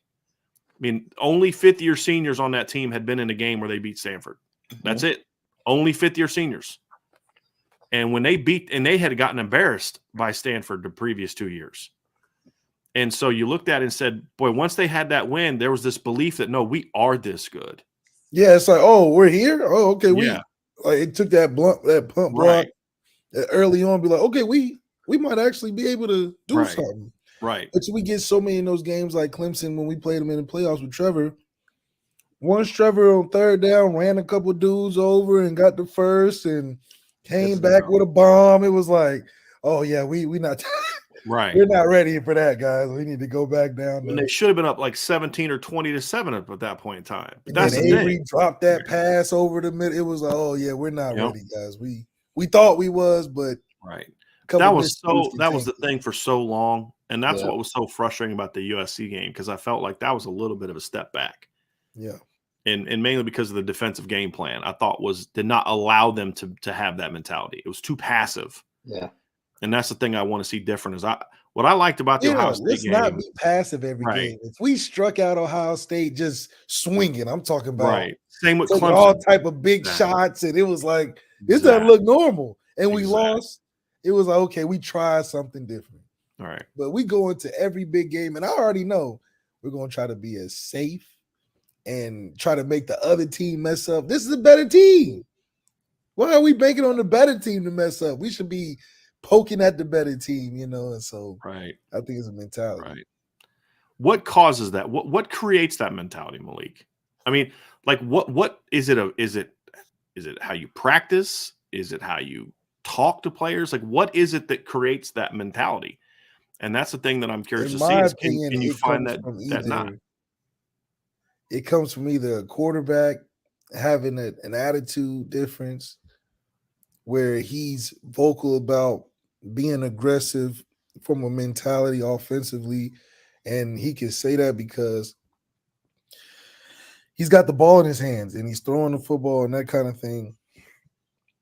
Or it comes from the mentality of the team. I think just from the leadership standpoint. In 2015, it was a player-led team where we felt as a team we were really good, and teams just better fall down when we coming around because we all feel good in each other. And I think from our standpoint, I think we as a team know we're really good, but we need somebody to cut the lights on for us. And a lot of times we let teams that we play get too comfortable in a groove, and now we find ourselves in a battle. But if we had a guy at the quarterback position, or maybe just in the leadership standpoint, where they cut the lights on early, I think it'll make it easier for us to start fast, like you say, is so important. I think you got that little boost in our battery pack, the Oklahoma State game back a year ago. But Marcus Freeman was that battery pack. He just got selected head coach. Everybody's, loving the energy. That first half, we looked like something. But now it can't just keep coming from Marcus Freeman because he's not tackling, he's not throwing touchdowns, he's not running touchdowns. So that's a piece. But we put Marcus Freeman with a quarterback, a franchise guy, a Kenny Minchie, a CJ Carr from the table having dinner at his house to on the field. I think that's what Marcus Freeman is truly missing, or he's missing that James Laurinaitis, that Marcus Freeman at that linebacker position, that Manti Te'o, that is yet to be seen, that Marcus Freeman can put his stamp on and be like, that's me on the field. I'm me on the press conferences, but I need a me on the field, and I think he's looking for that. Lucky Lefty podcast, man. That's the first edition of Back to the Future. Ohio State next week, next Monday, Back to the Future. Marshall. right here. It's a lot. We're gonna get into that Marshall game, bro. Because I started that this morning. It's a lot, and the projections are going to be positive. But man, it's a lot to get into. B. Dris, Hey, don't appreciate be you mad at me joining us because today. I'm not listening to that show, man. I'm not ready for it yet. I'm not ready to relive that game yet. I'm still blocking it out. So it's all love, but I'm not going to listen to that one, buddy. Well, you know, if you choose to listen to a snippet, that's what we're here. We're here for you. I can't. I'm not emotionally strong enough yet. All right, bro. Thanks for joining us today. Thanks for having me on, guys. All right. Hey, Lef, I got to get out of here, bro. Got another show to do. That's but right. We thank everybody for joining us. Don't forget Apple Podcasts, Spotify, YouTube. It's all there. CFB Nation in conjunction with Irish Breakdown. It's the Lucky Lefty podcast. We spin it in. Let's get to these super chats before we get to the best time. Mark 1, thank you for the super chat. LL, you were my quarterback. During your time in Notre Dame, wish we had the coaching staff we have now during your time there. What would you do with Marcus Freeman and his coaching staff, bro? We would have to take a team field trip to Dayton just to see where the passion comes from. See where the roots are really grown, and they could get appreciation for who they really playing for. And then we would win. It would just be like Coach Carter or something, like just inspirational. You smooth. You a smooth dude. I'm telling you. You as smooth as your whiskey, boy. You as smooth as your whiskey. That would be the first thing Marcus Freeman should Kurt D.A. Anderson Fitness. Great show. This is so true, Shaun. Failure to identify the root cause of a problem doesn't allow a person to fix it. Yeah. And the fact that Marcus Freeman can do that and has shown the ability to do that is very encouraging moving into 2023. I got Truman Theodore Dumel, who, by the way, is rumored. You know, I see you wearing your Jets jersey. Hey, Aaron Rodgers might be coming to the Jets via trade, bro. That'll be interesting. I don't think he wants that AFC smoke with the other quarterbacks, but hey, we'll see. They got money in there too. Oh, Woody Johnson got long money. Long money. What will adding Justin Scott fully mean for Notre Dame football, and how are you guys liking the NFL playoffs? Personally, I'm loving the NFL playoffs. I think I'm going to love championship weekend even more, and I think we're going to man. You can give me any combination of the 4 teams left. I think it's going to be a fantastic. I think it's going to be a great game. Yeah, it's going to be a fantastic Super Bowl. Take any of the 4 come out of the NFC though. Yeah, you give me any of the 4 in the Super Bowl, I'm good. And Justin Scott, you just heard Malik and Brian Driscoll talk about it, man. How the team has worn down defensively in the second half because they're just too light, man. That's what he means. And he's I think Isaiah Foskey was even a little light. Honestly. Yeah. He means a lot.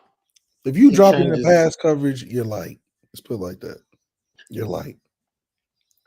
Riley Mills ain't dropping no pass. Who was that 300-pounder that dropped in the coverage on your boy? It don't happen. That's what I'm saying. It doesn't happen. If you're dropping the coverage, you're too light. My man is in coverage chasing Kittles down the middle. Yeah, what are we doing? You know what time it is, Left.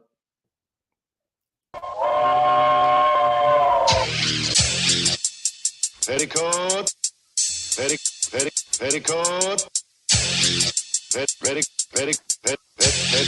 Petticoat Junction. It's time to get petty. Oh, we did a good job executing. Are you upset with something? And fire up the Petticoat Junction train. I just don't like you. You don't? No. What is today's petty historic? Petty Junction.